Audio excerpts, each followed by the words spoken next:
ina, nakakapagtaka, para bang napakapulubi ng Diyos nila eh. Kung makaamig ng pera, puta, wagas. Na para bang yung dami ng perang ibibigay mo dun sa religion na yun, yun din ang katumbas ng pag-ibig sa'yo ng Diyos.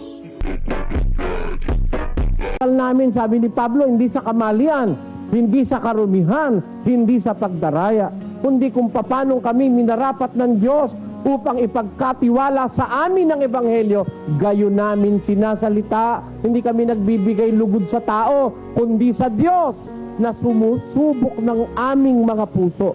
Kaya tinitignan lang Diyos sa ministro, puso eh. Kung ililigaw mo yung aral, kung hindi. Hindi naman ibibigay sa'yo ng Diyos kung manliligaw ka lang eh. Ha? Kung ililigaw mo lang ang tao. Kaya sila, makita nyo, walang aral na totoo eh. Puro invento, mga arte.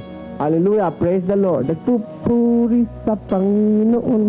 Nagpupuri sa... Yan, yan sila magagaling. Ha? Yung mga arte na yun, may mga pataas-taas pa lang kaway. Parang kaway ng kaway na. Saan mo nakita sa Biblia, kakaway kang ganun?